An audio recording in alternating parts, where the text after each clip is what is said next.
ಆತ್ಮೇರೆ ನಮಸ್ಕಾರಗಳು. ನಾನು ನಿಮ್ಮ ಶಂಕರದೇವರು ಹಿರೇಮಠ. ಮಕ್ಕಳ ಸಾಹಿತ್ಯ ಕೃತಿಗಳ ಪರಿಚಯ ಸರಣಿ ಕಾರ್ಯಕ್ರಮಕ್ಕೆ ತಮ್ಮೆಲ್ಲರಿಗೂ ಸಹ ಪ್ರೀತಿಪೂರ್ವಕವಾದ ಸ್ವಾಗತವನ್ನು ಬಯಸ್ತಾ, ಈ ಯೂಟ್ಯೂಬ್ ಚಾನಲನ್ನು ಸಬ್ಸ್ಕ್ರೈಬ್ ಮಾಡುವ ಮೂಲಕ ಹಾಗೂ ವಿಡಿಯೋವನ್ನು ಹೆಚ್ಚಿನ ಸಂಖ್ಯೆಯಲ್ಲಿ ಶೇರ್ ಮಾಡುವ ಮೂಲಕ ಮಕ್ಕಳ ಸಾಹಿತ್ಯವನ್ನು ಪ್ರೋತ್ಸಾಹಿಸಬೇಕಂತ ತಮ್ಮಲ್ಲಿ ವಿನಂತಿಯನ್ನು ಮಾಡ್ತಾ, ಈ ಆಗಸ್ಟ್ ತಿಂಗಳಿನಲ್ಲಿ ರಾಷ್ಟ್ರ ನಾಯಕರ ಪರಿಚಯ ಸರಣಿ ಕಾರ್ಯಕ್ರಮವನ್ನು ಮಾಡ್ತಾ ಇದ್ದೀನಿ. ಹಾಗೆ ಇವತ್ತಿನ ದಿನ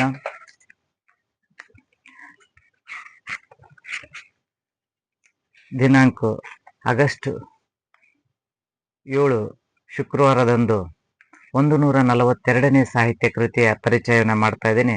142ನೇ ಸಾಹಿತ್ಯ ಕೃತಿ ಪ್ರೊಫೆಸರ್ ಎಸ್.ಕೆ. ಹೊಳೆನವರು ಬರೆದಿರುವಂಥ ಲಾಲ್ ಬಹದ್ದೂರ್ ಶಾಸ್ತ್ರೀಜಿಯವರ ಕೃತಿಯ ಪರಿಚಯವನ್ನು, ಜೀವನ ಚರಿತ್ರೆಯ ಪರಿಚಯವನ್ನು ನಿಮಗಾಗಿ ಮಾಡಲಿದ್ದೇನೆ.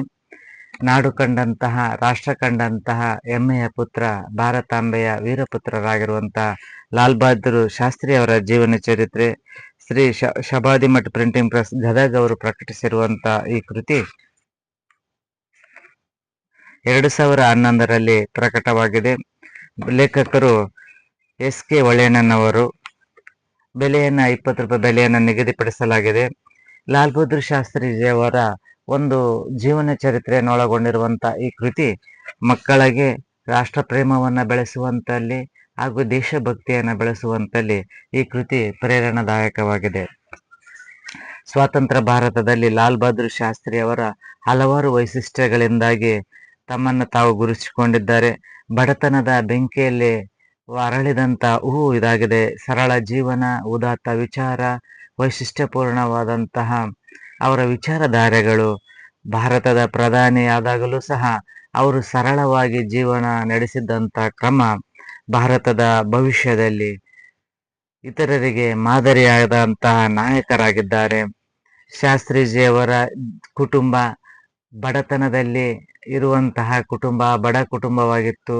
ಅಂತ ಬಡ ಕುಟುಂಬದ ಹಿನ್ನೆಲೆಯಿಂದ ಅಂತ ಬಂದಂತ ಇವರು ಕುಟುಂಬ ಬಡವರಾಗಿದ್ದರೂ ಸಹ ವಿಚಾರಧಾರೆಗಳಿಂದ ಶ್ರೀಮಂತರಾಗಿದ್ದರು, ಪ್ರಾಮಾಣಿಕರಾಗಿದ್ದರು. ಯಾವುದೇ ಒಂದು ಅಪ್ರಾಮಾಣಿಕ ಗುಣ ಆ ಕುಟುಂಬದಲ್ಲಿರಲಿಲ್ಲ. ಹಾಗಾಗಿ ಸ್ವಾಭಾವಿಕವಾಗಿ ಶಾಸ್ತ್ರೀಜಿಯವರು ಸಹ ಪ್ರಾಮಾಣಿಕವಾಗಿ ಬೆಳೆಯೋಕ್ಕೆ ಒಂದು ಕುಟುಂಬ ಹಿನ್ನೆಲೆ ಕಾರಣ ಆಯಿತು. ಹಾಗಾಗಿ 1904 ಅಕ್ಟೋಬರ್ 2ರಂದು ಲಾಲ್ ಬಹದ್ದೂರ್ ಶಾಸ್ತ್ರೀಜಿಯವರ ಜನನ ಆಗುತ್ತೆ. ಶಾರದಾ ಪ್ರಸಾದ್ ಹಾಗೂ ರಾಮ್ ದುಲಾರಿ ದೇವಿಯವರ ಸುಪುತ್ರರಾಗಿ ಜನಿಸ್ತಾರೆ. ಅಕ್ಟೋಬರ್ 2ರಂದು ಮಹಾತ್ಮ ಗಾಂಧೀಜಿಯವರು ಸಹ ಅಕ್ಟೋಬರ್ 2ರಂದೇ ಜನನವನ್ನ ಮಾಡ್ತಾರೆ. ಆದರೆ ಲಾಲ್ ಬಹದ್ದೂರ್ ಶಾಸ್ತ್ರೀಜಿಯವರಿಗಿಂತ 8 ವರ್ಷ ಗಾಂಧೀಜಿಯವರು ದೊಡ್ಡವರು. ಪ್ರಾಮಾಣಿಕವಾಗಿರುವಂತಹ ಕುಟುಂಬದಲ್ಲಿ ಜನಿಸಿರುವಂತಹ ಲಾಲ್ ಬಹದ್ದೂರ್ ಶಾಸ್ತ್ರೀಜಿಯವರು ತುಂಬಾ ಸರಳವಾಗಿ ಜೀವನವನ್ನು ಸಾಗಿಸ್ತಾರೆ. ನಂತರ ದಿನದಲ್ಲಿ ಅವರ ತಂದೆಯನ್ನ ಕಳೆದುಕೊಂಡು ಕುಟುಂಬದ ಜವಾಬ್ದಾರಿ ತಾಯಿಯ ಮೇಲೆ ಬೀಳುತ್ತೆ. ನಂತರ ತಾಯಿ ತವರ ಮನೆಯಲ್ಲಿ ಹೋಗಿ ಆಶ್ರಯವನ್ನ ಪಡೆದು ಅಲ್ಲಿಯೂ ಸಹ ಪರಿಸ್ಥಿತಿ ಏನು ಭಿನ್ನವಾಗಿರುವುದಿಲ್ಲ. ಅಲ್ಲಿಯೂ ಸಹ ಬಡತನವನ್ನೇ ಅನುಭವಿಸ್ತಾ ಇರ್ತಾರೆ. ಅಂಥದ್ರಲ್ಲಿ ಇವರು ತಂದೆಯ ತಾತನ ಆಶ್ರಯದಲ್ಲಿ ಇವರು ಬೆಳೀತಾರೆ. ಇನ್ನು 6ನೇ ತರಗತಿಯನ್ನು ಓದುವಂತ ಸಂದರ್ಭದಲ್ಲಿ 6ನೇ ತರಗತಿಯನ್ನು ಓದುವಂತ ಸಂದರ್ಭದಲ್ಲಿ ಲಾಲ್ ಬಹದ್ದೂರ್ ಶಾಸ್ತ್ರೀಜಿ ಅವರು ಜಾತ್ರೆಗೆ ಹೋಗಿರ್ತಾರೆ. ಜಾತ್ರೆಗೆ ಹೋಗುವಂತ ಸಂದರ್ಭದಲ್ಲಿ ಅವರ ತಾತ ಒಂದು ಸ್ವಲ್ಪ ದುಡ್ಡನ್ನು ಕೊಟ್ಟಿರ್ತಾರೆ. ಆ ದುಡ್ಡನ್ನು ಇಟ್ಕೊಂಡು ಜಾತ್ರೆಗೆ ಹೋಗಿ ಅಲ್ಲೆಲ್ಲ ಜಾತ್ರೆಯಲ್ಲಿ ಎಲ್ಲ ಕಡೆ ನೋಡಿ ಅಡ್ಡಾಡಿ ಸ್ವಲ್ಪ ತಿನಿಸನ್ನ ತಿಂದು ಸ್ವಲ್ಪ ದುಡ್ಡು ಉಳಿದಿರುತ್ತೆ. ಉಳಿದ ನಂತರ ಅವ್ರು ಏನ್ ಮಾಡ್ತಾರೆ, ರಾತ್ರಿ ಆಗತ್ತನ ಸ್ವಲ್ಪ ಸಮಯ ಕಾಯ್ದು ದೋಣಿಯನ್ನು ಹೋಗ್ಬಿಟ್ಟಿರುತ್ತೆ. ದೋಣಿಗೆ ಆಗುವಷ್ಟು ದುಡ್ಡು ಇವ್ರ ಹತ್ರ ಇರೋದಿಲ್ಲ. ಹಾಗಾಗಿ ಇವ್ರು ಏನ್ ಮಾಡ್ತಾರೆ, ಉಳಿದ ದುಡ್ಡನ್ನ ಕೈಯಲ್ಲಿ ಹಿಡಿದು ಆ ವಿಶಾಲವಾದ ಅಗಲವಾಗಿರುವಂತ ನದಿಯನ್ನ ಈಜಿಕೊಂಡು ದಾಟಿ ಮನೆಯನ್ನ ಸೇರ್ತಾರೆ. ಸೇರಿದ ಉಳಿದ ದುಡ್ಡನ್ನು ಮತ್ತೆ ತಾತನಿಗೆ ಕೊಡ್ತಾರೆ. ಅಂದ್ರೆ ಅವರು ದುಡ್ಡಿನ ಬಗ್ಗೆ, ಸಂಸಾರದಲ್ಲಿರುವಂತ ಕಷ್ಟಗಳ ಬಗ್ಗೆ ಅವರಿಗೆ ಅರಿವಿರುತ್ತೆ. ಹಾಗಾಗಿ ಅಷ್ಟು ಧೈರ್ಯವಾಗಿ, ಅಷ್ಟು ಚಿಕ್ಕ ವಯಸ್ಸಿನಲ್ಲಿ ಅಷ್ಟು ವಿಶಾಲವಾದ ನದಿಯನ್ನ ಈಜುವ ಮೂಲಕ ದಾಟಿ ಒಂದು ತಮ್ಮ ಧೈರ್ಯವನ್ನ ತೋರ್ಪಡಿಸ್ತಾರೆ. ಹಾಗೆ ಶಾಸ್ತ್ರೀಜಿ ಅವರು ಯಾವಾಗಲೂ ಪ್ರಸಿದ್ಧಿಗಾಗಿ, ಪ್ರಶಂಸೆಗಾಗಿ ಪರದಾಡಿದವರಲ್ಲ. ಹಾಗೆ ಪದವಿಗಾಗಿನೂ ಪರದಾಡಿದವರಲ್ಲ. ಅವರು ನಿಷ್ಠೆ, ಪ್ರಾಮಾಣಿಕತೆಯ ಫಲವಾಗಿ ಪ್ರಶಸ್ತಿ, ಪುರಸ್ಕಾರಗಳು, ಪದವಿಗಳು ಇವರನ್ನ ಹುಡುಕಿಕೊಂಡು ಬರ್ತವೆ. ಭಾರತೀಯರ ಹೃದಯದಲ್ಲಿ ಲಾಲ್ ಬಹದ್ದೂರ್ ಶಾಸ್ತ್ರಿ ಅವರು ಅಜರಾಮರಾಗಿ ಉಳಿಯಕ ಕಾರಣ ಅವರು ಪ್ರಧಾನಿ ಮಂತ್ರಿ ಆಗಿದ್ದಾಗ ತೆಗೆದುಕೊಂಡ ನಿರ್ಧಾರಗಳು ಹಾಗೂ ಅವರು ಸರಳವಾದಂತ ಜೀವನ ಶೈಲಿ. ಲಾಲ್ ಬಹದ್ದೂರ್ ಶಾಸ್ತ್ರಿ ಅವರು ರೈತರಿಗಾಗಿ ಜೈ ಜವಾನ್ ಜೈ ಕಿಸಾನ್ ಕಿಸಾನ್ ಒಂದು ಘೋಷಣೆಯನ್ನ ಮಾಡ್ತಾರೆ. ಹಾಗೆ ಭಾರತ ಒಂದು ಬರಗಾಲ ಪರಿಸ್ಥಿತಿಯನ್ನ ಎದುರಿಸಿದಂತ ಸಂದರ್ಭದಲ್ಲಿ ಅವರು ಸ್ವತಃ ಒಂದು ಒಪ್ಪತ್ತು ಊಟವನ್ನ ಮಾಡೋದನ್ನ ಬಿಟ್ಟು ದೇಶಕ್ಕೆ ಕರೆ ಕೊಟ್ಟಾಗ ಜನರು ಅವರ ಸ್ಪಂದನೆಗೆ ಸ್ಪಂದಿಸ್ತಾರೆ. ಅಂತ ಸಂದರ್ಭದಲ್ಲಿ ಜೈ ಜವಾನ್ ಜೈ ಕಿಸಾನ್ ವೀರ ಘೋಷಣೆಯನ್ನ ಮಾಡಿ ದೇಶ ಸೇವೆಗೆ ಮುಂದಾಗ್ತಾರೆ. ಹಾಗೂ ಪಾಕಿಸ್ತಾನದ ಅಧ್ಯಕ್ಷ ಅಯೂಬ್ ಖಾನ್ ರವರು ಗಡಿಯಲ್ಲಿ ಗುಂಡು ಹಾರಿಸಿ ಒಂದು ಯುದ್ಧವನ್ನು ಆಹ್ವಾನಿಸಿದಾಗ ಅದನ್ನು ಸಮರ್ಥವಾಗಿ ಎದುರಿಸಿದಂತವರು ಲಾಲ್ ಬಹದ್ದೂರ್ ಶಾಸ್ತ್ರೀಜಿ ಅವರು. ಪಾಕಿಸ್ತಾನ ಅತಿಕ್ರಮಣವನ್ನ ಮಾಡುವಂತ ಸಂದರ್ಭದಲ್ಲಿ ಅದನ್ನು ಹತ್ತಿಕ್ಕುವಂತ ಕೆಲಸ, ಅದಕ್ಕೆ ಸರಿಯಾದ ಬುದ್ಧಿಯನ್ನ ಕಲಿಸುವಂತ ಕೆಲಸವನ್ನ ಅಂದಿನ ಪ್ರಧಾನಮಂತ್ರಿಗಳಾಗಿರುವಂತ ಲಾಲ್ ಬಹದ್ದೂರ್ ಶಾಸ್ತ್ರೀಜಿ ಅವರು ಮಾಡ್ತಾರೆ. ಇನ್ನು ತಾಸ್ಕೆಂಟ್ ಒಪ್ಪಂದವನ್ನ ಮಾಡ್ತಾರೆ. ತಾಸ್ಕೆಂಟ್ ಒಪ್ಪಂದದ ಪ್ರಕಾರ 1966 ಜನವರಿಯಲ್ಲಿ ಜನವರಿ 10 ಕೋಸ್ಗಿನ್ ಸಮಕ್ಷಮದಲ್ಲಿ ಒಂದು ಒಪ್ಪಂದ ಆಗುತ್ತೆ. ಎರಡು ರಾಷ್ಟ್ರಗಳು ಪರಸ್ಪರ ಅಪಪ್ರಚಾರ ಮಿಥ್ಯಾರೋಪಣೆ ಮಾಡಬಾರದು. ಎರಡು ರಾಷ್ಟ್ರಗಳಲ್ಲಿ ಶಾಂತಿ ಸ್ನೇಹ ಬೆಳೆಸಬೇಕು. ಯಾವುದೇ ರಾಷ್ಟ್ರ ಇನ್ನೊಂದು ರಾಷ್ಟ್ರದ ಆಂತರಿಕ ವ್ಯವಹಾರದಲ್ಲಿ ಕೈ ಹಾಕಬಾರದು. ಎರಡು ದೇಶದ ಸೈನ್ಯಗಳು 1965 ಆಗಸ್ಟ್ 5ನೇ ತಾರೀಕಿನಿಂದ ಜಾಗಗಳಿಗೆ ಹಿಂತಿರುಗಬೇಕು. ಎರಡು ರಾಷ್ಟ್ರಗಳಲ್ಲಿ ರಾಯಭಾರಿ ಕಚೇರಿಗಳು ಪ್ರಾರಂಭವಾಗಬೇಕು.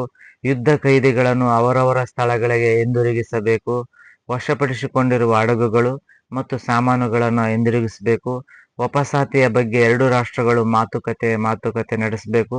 ಅಕ್ರಮ ವಲಸೆಯ ಬಗ್ಗೆ ಎರಡು ರಾಷ್ಟ್ರಗಳು ಸಭೆ ಸೇರಿ ಚರ್ಚಿಸಬೇಕು ಅನ್ನುವಂತ ಒಪ್ಪಂದಗಳನ್ನ ತಾಸ್ಕೆಂಟ್ ಒಪ್ಪಂದದ ಕೆಲವೊಂದು ಮುಖ್ಯಾಂಶಗಳಾಗಿವೆ. ಲಾಲ್ ಬಹದ್ದೂರ್ ಶಾಸ್ತ್ರೀಜಿ ಅವರು ತುಂಬಾ ನಿಯಮಿತವಾಗಿ ಅಪಾರವಾದ ದೇಶ ಪ್ರೇಮವನ್ನ ಹಾಗೂ ಶಿಸ್ತನ್ನ, ಸಮಯ ಪ್ರಜ್ಞೆಯನ್ನ ಅವರು ಹೊಂದಿದ್ರು. ಶಾಸ್ತ್ರೀಜಿ ಅವರು ನಿಸ್ವಾರ್ಥದಿಂದ ನಿಷ್ಪಕ್ಷಪಾತವಾಗಿ ತಮ್ಮ ಕಾರ್ಯವನ್ನ ಮಾಡ್ತಾ ಇದ್ದರು. ವಿದ್ಯಾರ್ಥಿ ದೆಸೆಯಿಂದಲೂ ಸಹ ಶಿಕ್ಷಕರ ಅಚ್ಚುಮೆಚ್ಚಿನ ವಿದ್ಯಾರ್ಥಿಯಾಗಿದ್ದರು. ಹಾಗೆ ಶಿಕ್ಷಕರು ಕೊಟ್ಟಂತ ಕೆಲ ಹೋಮ್ವರ್ಕ್ಗಳನ್ನ ಅವಾಗಲೇ ಮಾಡ್ತಾ ಇದ್ರು. ಅದೇ ರೀತಿ ಶಿಕ್ಷಕರು ಕೊಟ್ಟಂತ ಪಾಠಗಳನ್ನು ಸಹ ತುಂಬಾ ನಿಷ್ಠೆಯಿಂದ ಶ್ರದ್ಧೆಯಿಂದ ಕಲಿತಾ ಇದ್ರು. ಇನ್ನು ಆ ಸಂದರ್ಭದಲ್ಲಿ ಸ್ವಾತಂತ್ರ್ಯ ಹೋರಾಟದ ಕಿಚ್ಚು ದೇಶದಲ್ಲಿ ವಿಸ್ತರಿಸುತ್ತೆ. ಹಾಗೆ ಇವರು ಸಹ ಶಿವಾಜಿ, ರಾಮದಾಸ್, ದಯಾನಂದ್ ಸರಸ್ವತಿ, ಅರವಿಂದ್ ಅವರ ಪುಸ್ತಕಗಳನ್ನ ಇದನ್ನ ಓದಿ ಅವ್ರ ವಿಷಯವನ್ನ ತಿಳಿದುಕೊಂಡು ಇವರು ಸಹ ಸ್ವಾತಂತ್ರ್ಯ ಹೋರಾಟದಲ್ಲಿ ಧುಮುಕ್ಬೇಕು ಅನ್ನೋಂತ ಆಸೆ ಆಗುತ್ತೆ. ಅದೇ ರೀತಿ ಅವತ್ತಿನ ದಿನ ಹೋರಾಟದ ಮುಂಚೂಣಿಯಲ್ಲಿದ್ದಂತ ಭಗತ್ ಸಿಂಗ್, ರಣಜಿತ್ ಸಿಂಗ್, ಲಕ್ಷ್ಮೀಬಾಯಿ ಅವರ ಬಗ್ಗೆ ತಿಳಿದುಕೊಂಡಿರುವಂತ ಇವರು ಸಹ ಸ್ವಾತಂತ್ರ್ಯ ಹೋರಾಟದಲ್ಲಿ ಧುಮುಕ್ಬೇಕಂತ ಅಂತಿರ್ತಾರೆ. ಆದ್ರೆ ಮನೆಯಲ್ಲಿ ಇವರ ತಾಯಿ ಒಂದು ಓದನ್ನ ಮುಗಿಸಿ ಒಂದು ಬಡತನ ನಿವಾರಿಸಬೇಕು, ಕುಟುಂಬವನ್ನ ನಿರ್ವಹಿಸಬೇಕು ಅಂತ ಅವರ ತಾಯಿ ಆಸೆ ಇರುತ್ತೆ. ಆದರೆ ಕೊನೆಗೆ ಅವರು ಮದನ್ ಮೋಹನ್ ಮಾಲವೀಯ ಅವರ ಒಂದು ಶಾಲೆಯಲ್ಲಿ ಶಿಕ್ಷಣ ಸಂಸ್ಥೆಯಲ್ಲಿ ಇವರು ವಿದ್ಯಾಪೀಠದಲ್ಲಿ ಸೇರಿಕೊಂಡು ಇವರು 1921ರಲ್ಲಿ ಅವರ ಸಂಪರ್ಕದಲ್ಲಿ ಆ ಶಾಲೆಯನ್ನ ಸೇರಿ ವಿದ್ಯಾಭ್ಯಾಸವನ್ನ ಮುಗಿಸಿ ಪದವಿಯನ್ನ ಮುಗಿಸ್ತಾರೆ. ಅವಾಗ ಲಾಲ್ ಬಹದ್ದೂರ್ ಶಾಸ್ತ್ರೀಜಿ ಆಗಿ ಹೊರಹೊಮ್ಮುತ್ತಾರೆ. ಲಾಲ್ ಬಹದ್ದೂರ್ ಶಾಸ್ತ್ರೀಜಿ ಅವರು ಪದವಿಯನ್ನ ಮುಗಿಸಿ ಲಲಿತಾ ಶಾಸ್ತ್ರಿ ಅನ್ನುವರ ಜೊತೆಗೆ ವಿವಾಹವನ್ನ ಆಗ್ತಾರೆ. ಹಾಗೆ ದೇಶದ ಏಕತೆ, ಸಮಗ್ರತೆ ಮತ್ತು ಭಾರತದಲ್ಲಿ ಸಹಬಾಳ್ವೆಯನ್ನ ಮೂಡಿಸುವ ನಿಟ್ಟಿನಲ್ಲಿ ಶಾಸ್ತ್ರೀಜಿ ಅವರು ತುಂಬಾ ಶ್ರಮಿಸ್ತಾರೆ. ಇನ್ನು ರಾಜಕೀಯ ಕ್ಷೇತ್ರದಲ್ಲಿಯೂ ಸಹ ಶಾಸ್ತ್ರೀಜಿ ಅವರು ತಮ್ಮದೇ ಆದ ಛಾಪನ್ನ ಮೂಡಿಸ್ತಾರೆ.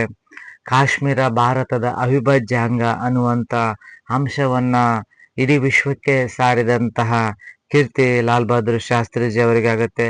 1953ರಲ್ಲಿ ಉತ್ತರ ಪ್ರದೇಶದ ವಿಧಾನಸಭಾ ಚುನಾವಣೆಯಲ್ಲಿ ಶಾಸ್ತ್ರೀಜಿ ಅವರು ಚುನಾಯಿತರಾಗಿ ರಾಜಕೀಯವನ್ನ ಪ್ರವೇಶಿಸ್ತಾರೆ. ಹಾಗೆ ಕಾರ್ಯದಕ್ಷತೆಯಲ್ಲಿ ಲಾಲ್ ಬಹದ್ದೂರ್ ಶಾಸ್ತ್ರೀಜಿ ಅವರು ಮಡದಿ ಮಕ್ಕಳು ಪರಿವೇರ್ತಿರಲಿಲ್ಲ. ಯಾವುದೇ ಕಾರ್ಯದಲ್ಲಿ ತೊಡಗಿದ್ರು ಸಹ ನೀತಿ ನಿಯಮಗಳನ್ನ ಬಿಟ್ಟು ಕೆಲಸವನ್ನ ಮಾಡ್ತಿದ್ದಿಲ್ಲ. ಪ್ರಾಮಾಣಿಕತೆಯಿಂದ ತಮ್ಮ ಕಾರ್ಯವನ್ನ ನಿರ್ವಹಿಸ್ತಾ ಇದ್ರು. ಮಹಾತ್ಮ ಗಾಂಧೀಜಿಯವರಿಗೂ ಸಹ ಆತ್ಮೀಯರಾಗಿದ್ದಂತ ಲಾಲ್ ಬಹದ್ದೂರ್ ಶಾಸ್ತ್ರೀಜಿಯವರು ಅವರ ಹೋರಾಟದಲ್ಲಿ ಜೊತೆಗೆ ಸಾಗಿದ್ರು. ಹಾಗೆ ನೆಹರು ಅವರ ಪ್ರಧಾನಮಂತ್ರಿ ಆಗಿರುವಂತ ಸಂದರ್ಭದಲ್ಲಿ ಅವರ ಸಚಿವ ಸಂಪುಟದಲ್ಲಿ ಮಂತ್ರಿಯಾಗಿ ಅವರಿಗೆ ಸಹಾಯವಾಗಿ ನಿಲ್ತಾರೆ. ಹಾಗೆ ಲಾಲ್ ಬಹದ್ದೂರ್ ಶಾಸ್ತ್ರೀಜಿಯವರು ದೇಶಕ್ಕೆ ಸಮಸ್ಯೆ ಆದಾಗ ಸರ್ವರ ಹಿತದೃಷ್ಟಿಯಿಂದ ತುಂಬಾ ಧೈರ್ಯವಾದಂತ ನಿರ್ಧಾರಗಳನ್ನ ಕೈಗೊಳ್ಳುವಂತವರಾಗಿದ್ದರು. ಲಾಲ್ ಬಹದ್ದೂರ್ ಶಾಸ್ತ್ರಿ ಅವರು ಪ್ರತಿ ಸೋಮವಾರ ಒಂದು ಒಪ್ಪತ್ತು ಉಪವಾಸವನ್ನ ಮಾಡಲು ದೇಶಕ್ಕೆ ಕರೆ ಕೊಟ್ಟರು. ಸ್ವತಃ ಅವರು ಸೋಮವಾರ ದಿನ ಒಂದು ಒಪ್ಪತ್ತು ಉಪವಾಸವ ಕಾರ್ಯವನ್ನ ಮಾಡ್ತಾ ಇದ್ರು. 1966 ಜನವರಿ 11ರಂದು ಲಾಲ್ ಬಹದ್ದೂರ್ ಶಾಸ್ತ್ರಿಜಿಯವರು ತಾಸ್ಕೆಂಟ್ ಒಪ್ಪಂದ ಮಾಡುವಂತ ಸಂದರ್ಭದಲ್ಲಿ ಅವರು ತೀವ್ರವಾದ ಒಂದು ಹೃದಯಾಘಾತದಿಂದ ಉಸಿರಾಟ ಸಮಸ್ಯೆಯಿಂದಾಗಿ ಮರಣವನ್ನ ಹೊಂದುತ್ತಾರೆ. ಮಧ್ಯರಾತ್ರಿ 1:37 ಆದಾಗ ಅವರು ಮರಣವನ್ನ ಹೊಂದಿದಾಗ ಅವರ ಪಾರ್ಥಿವ ಶರೀರವನ್ನ ರಷ್ಯಾ ವಿಮಾನ ನಿಲ್ದಾಣ ಪಾಲಂ ವಿಮಾನ ನಿಲ್ದಾಣದಿಂದ ಹೊರಟು ಭಾರತದ ವಿಮಾನ ನಿಲ್ದಾಣಕ್ಕೆ ಭಾರತ ದೇಶಕ್ಕೆ ಬಂದಾಗ ಅವರ ಜನಪಥ ನಿವಾಸದಿಂದ ಪಿರಂಗಿ ಗಾಡಿಯಲ್ಲಿ ಪಾರ್ಥಿವ ಶರೀರವನ್ನ ಶಾಂತಿವನದ ವಿಜಯ್ ಘಾಟಿಗೆ ತರುತ್ತಾರೆ. ಅವಾಗ ಅವರ ಅಭಿಮಾನಿಗಳು ದೇಶಭಕ್ತರು ಅಪಾರ ಸಂಖ್ಯೆಯಲ್ಲಿ ನೆರೆದು ಅವರ ಆ ಪಾರ್ಥಿವ ಶರೀರವನ್ನ ನೋಡೋಕೆ ಅಪಾರವಾದ ಸಂಖ್ಯೆಯಲ್ಲಿ ನೆರೆದಿರುತ್ತಾರೆ. ಅವರ ಪ್ರಾಮಾಣಿಕತೆ, ದೇಶಭಕ್ತಿ, ನಿಷ್ಠೆ ಅವರನ್ನ ಒಂದು ನಾಯಕರನ್ನಾಗಿ, ವಿಶ್ವ ನಾಯಕರನ್ನಾಗಿ ರೂಪಿಸಿರುತ್ತೆ.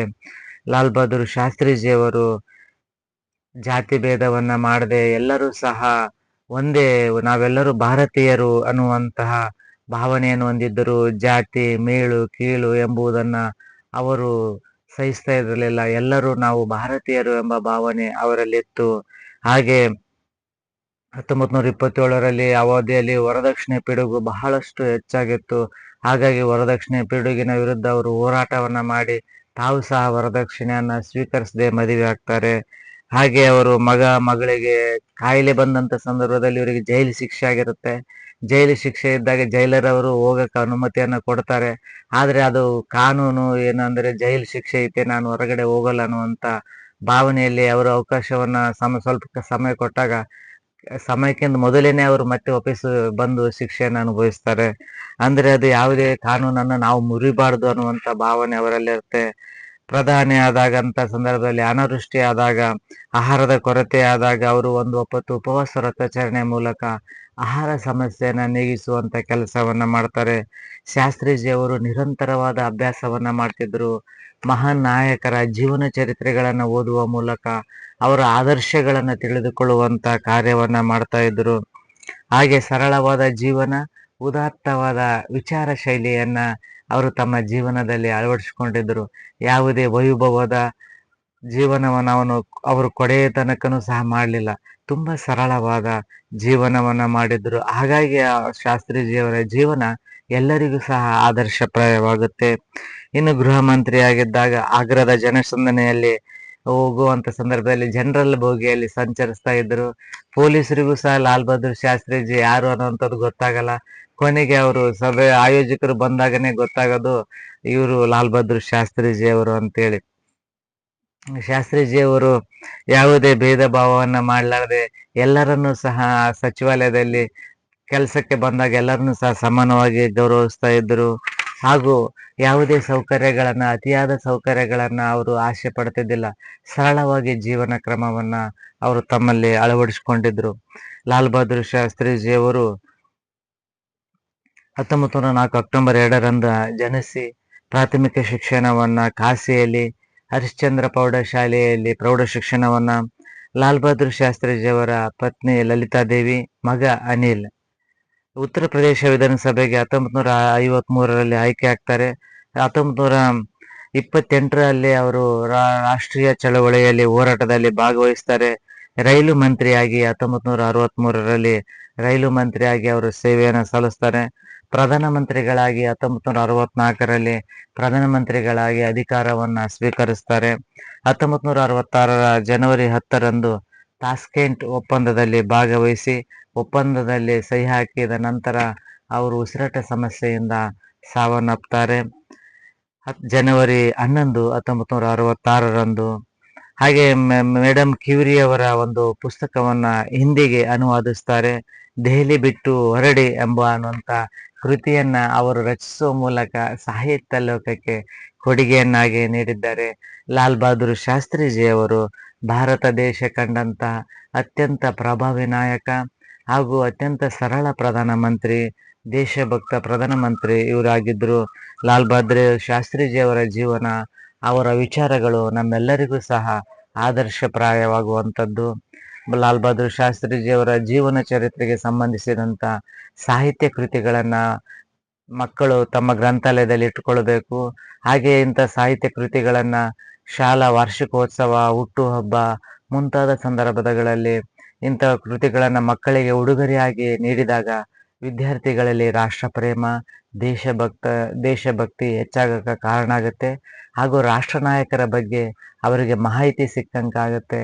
ಹಾಗೂ ಅವರಲ್ಲಿಯೂ ಸಹ ರಾಷ್ಟ್ರದ ಭಕ್ತಿ, ರಾಷ್ಟ್ರಾಭಿಮಾನ ಮೂಡಕ್ಕೆ ಸಹಾಯಕವಾಗುತ್ತೆ ಅಂತ ಹೇಳ್ತಾ, ಇವತ್ತಿನ ದಿನ ಮಕ್ಕಳ ಸಾಹಿತ್ಯ ಲಾಲ್ ಬಹದ್ದೂರ್ ಶಾಸ್ತ್ರೀಜಿಯವರ ಸಾಹಿತ್ಯ ಕೃತಿಯ ಪರಿಚಯದೊಂದಿಗೆ ಇಂದಿನ ಸಾಹಿತ್ಯ ಕೃತಿಯ ಪರಿಚಯನ ಮುಗಿಸ್ತಾ ಇದ್ದೇನೆ.